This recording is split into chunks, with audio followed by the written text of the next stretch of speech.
This is not a news meant to shock you. It is a news meant to make us pause, reflect, and ask the right questions. There are moments when news does not just inform us, it tests our hearts.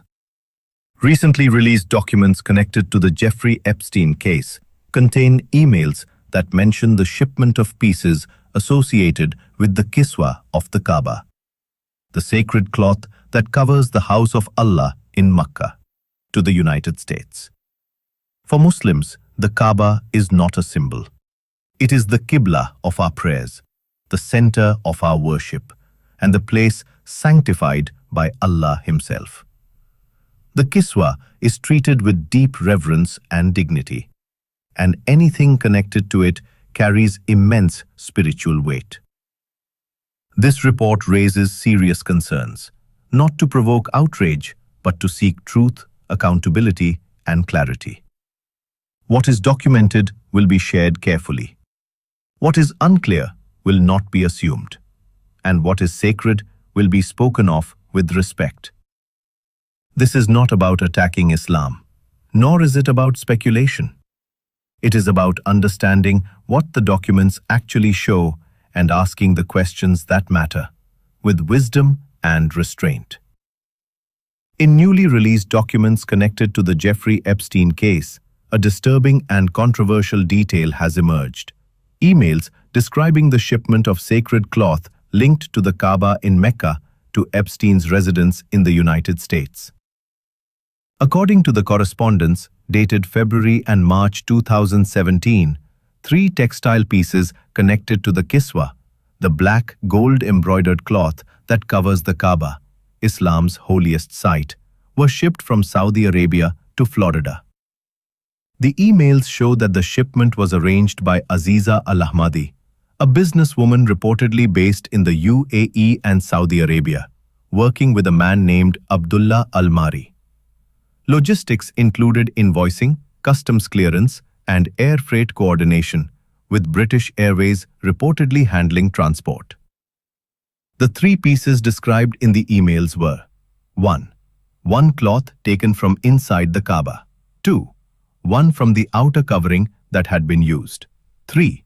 A piece made from the same materials but not used, reportedly labeled as artwork for shipping classification purposes. The shipment arrived at Epstein's home in March 2017, years after he had already served jail time and was registered as a sex offender. In one email addressed directly to Epstein, Ahmadi emphasized the religious importance of the cloth, stating that the black piece had been touched by millions of Muslims during pilgrimage rituals. She described it as carrying prayers, tears, and hopes from worshippers of different Islamic traditions. The emails do not explain how Ahmadi came to know Epstein or why such sacred items were sent to him. There is also no documentation explaining how the cloth was originally obtained or whether proper authorization was granted. Further correspondence shows that Ahmadi remained in contact with Epstein's staff later in 2017, including messages checking on his well-being after Hurricane Irma damaged his private Caribbean island, Little St. James. That island later became infamous as a central location in Epstein's sex trafficking crimes.